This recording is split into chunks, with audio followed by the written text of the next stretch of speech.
Shalom, selamat malam, saudara-saudara yang dikasihi Tuhan Yesus Kristus. Selamat berjumpa dalam renungan pada malam hari ini. Doa dan harapan saya, saudara semua ada dalam keadaan yang baik, sehat, penuh sukacita, dan berlimpah berkat Tuhan. Sebelum kita mendengarkan renungan firman Tuhan, mari sama-sama kita berdoa. Bapa kami yang di sorga, Bapa dalam nama Tuhan Yesus Kristus, Bapa yang baik, Tuhan yang selalu mengasihi dan peduli kepada kami bersyukur untuk berkat kemurahan Tuhan.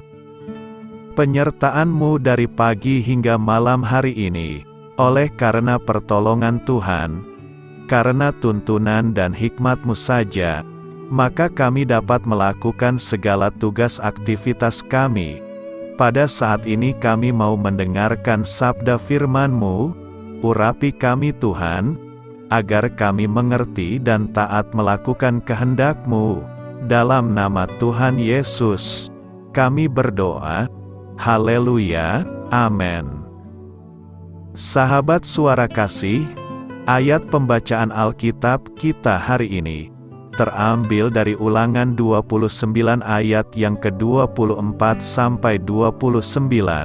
Ulangan 29 ayat 24 sampai 29. Bahkan segala bangsa akan berkata, apakah sebabnya Tuhan berbuat demikian kepada negeri ini? Apakah artinya murka yang hebat bernyala-nyala ini? Maka orang akan menjawab, sebab mereka itu telah melalaikan perjanjian Tuhan, Allah nenek moyang mereka, yakni perjanjian yang diikatnya dengan mereka, ketika mereka dibawanya keluar dari tanah Mesir. Dan sebab mereka itu sudah pergi berbakti kepada Allah lain, dan sujud menyembah kepadanya, yakni Allah yang tidak dikenal mereka, dan yang tidak diberikan Tuhan kepada mereka sebagai bagiannya. Itulah sebabnya murka Tuhan bangkit terhadap negeri ini, sehingga didatangkan ke atasnya segala kutuk yang tertulis dalam kitab ini. Tuhan telah menyentakan mereka dari tanah mereka dalam murka, dan kepanasan amarah dan gusarnya yang hebat, lalu melemparkan mereka ke negeri lain, seperti yang terjadi sekarang ini. Hal-hal yang tersembunyi ialah bagi Tuhan Allah kita, tetapi hal-hal yang dinyatakan ialah bagi kita, dan bagi anak-anak kita sampai selama-lamanya, supaya kita melakukan segala perkataan hukum Taurat ini. Sahabat suara kasih, ayat emas renungan kita hari ini adalah Ulangan 29 ayat 29. Hal-hal yang tersembunyi ialah bagi Tuhan Allah kita, tetapi hal-hal yang dinyatakan ialah bagi kita, dan bagi anak-anak kita sampai selama-lamanya, supaya kita melakukan segala perkataan hukum Taurat ini. Judul renungan kita hari ini adalah Rahasia di dalam Hati Tuhan, ditulis oleh Daphne Delay. Sahabat suara kasih, tanggung jawab dan akuntabilitas bukanlah kata yang paling populer dalam kamus kita, bukan. Namun masing-masing dari kita memiliki tanggung jawab atas peran yang kita mainkan dalam kehidupan ini, baik di keluarga hingga pekerjaan kita. Tapi Tuhan tidak hanya peduli dengan hal itu. Alkitab menyampaikan bahwa kita juga akan diminta pertanggungjawaban dari setiap keputusan-keputusan yang kita ambil dalam hidup. Seperti Roma 14 ayat 12 mengatakan, demikianlah setiap orang di antara kita akan memberi pertanggungan jawab tentang dirinya sendiri kepada Allah. Apakah ini menakutkan? Menurut saya bisa saja menakutkan, jika Anda tidak mengenal Tuhan dan isi hatinya. Tapi saya tidak percaya jika Tuhan menghendaki kita hidup dalam rasa takut. Saya percaya pertanggungjawaban kita didasarkan kepada pemahaman dan pewahyuan. Dengan kata lain, Ada hal-hal tersembunyi, yang hanya Tuhan saja yang mengetahuinya, tetapi ada juga hal-hal yang sudah Dia pilih untuk diungkapkan kepada kita, sehingga kita bisa melaksanakan rencananya di tengah dunia ini.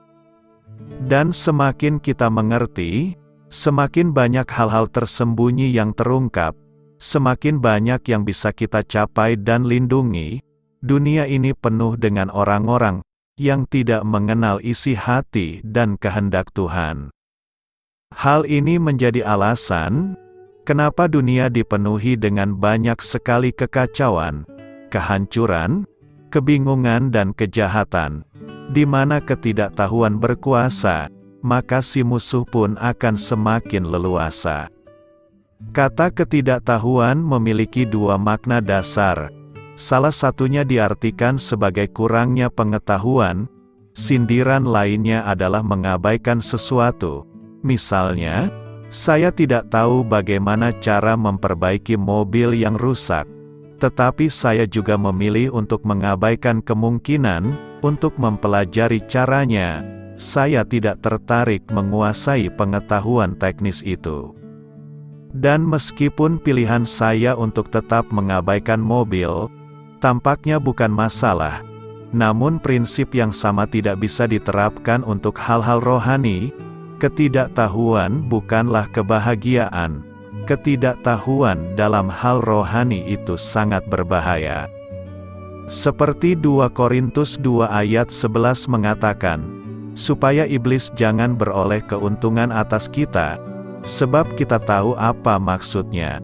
Satu terjemahan berkata, bahwa kita perlu waspada terhadap rencana si jahat, supaya dia tidak termakan kebohongannya. Dan inilah alasan kenapa Tuhan mau mengungkapkan kebenaran kepada anak-anaknya dan juga keturunan mereka. Tuhan tidak mau kita bodoh, diakal-akali atau ditipu. Pengetahuan dan pewahyuan sangat membantu kehidupan secara alamiah dan juga spiritual. Dengan kata lain, kita bertanggung jawab untuk belajar mencari dan berpegang teguh. Saya tidak berpikir akan baik-baik saja sepanjang hidup saya untuk mengatakan ini. Oh, aku hanya tidak tahu, atau oh, aku memang tidak peduli dengan dorongan untuk belajar.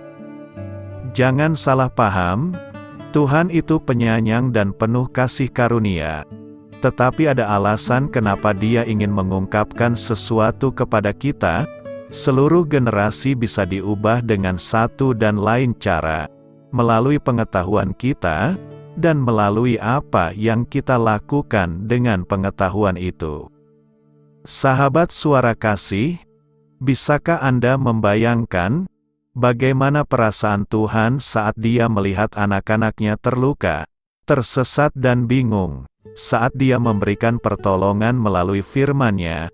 Alkitab adalah sumber pewahyuan kita, dan di samping itu, Tuhan sudah memberi kita Roh Kudus, yang namanya disebut penolong. Marilah kita renungkan, kita bertanggung jawab, tetapi kita tetap dibantu. Saya berdoa supaya kita merasakan tanggung jawab, dan menganggapnya serius. Tetapi saya juga berdoa, supaya Anda menemukan sukacita yang besar dalam penemuan ini. Seperti yang dikatakan oleh pemazmur sendiri dalam Mazmur 116 ayat 162. Aku gembira atas janji-Mu, seperti orang yang mendapat banyak jarahan. Amin.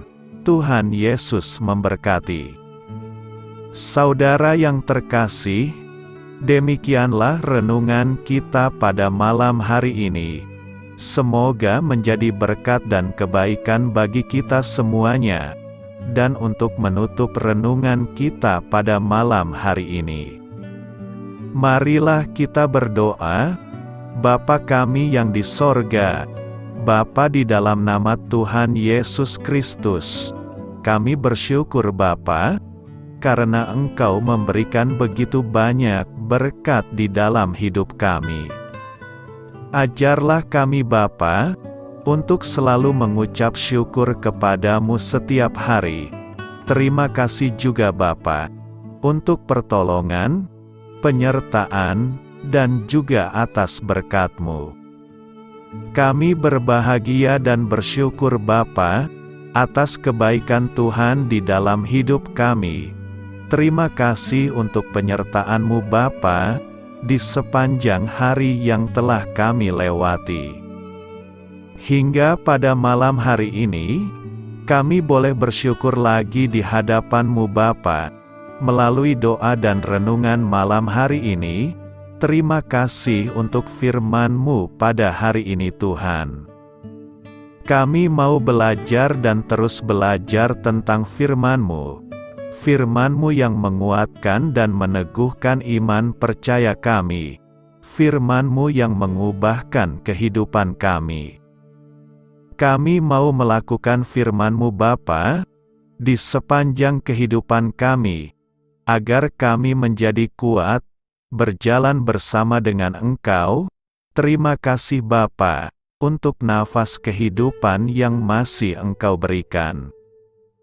Kami mau pakai kehidupan kami, untuk hormat dan kemuliaan nama-Mu.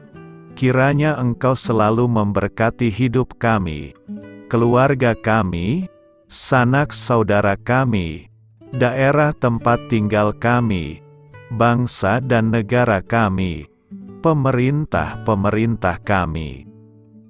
Biarlah semuanya dalam perlindungan-Mu Bapa, dan jadilah sesuai kehendak-Mu yang terbaik, di dalam hidup kami.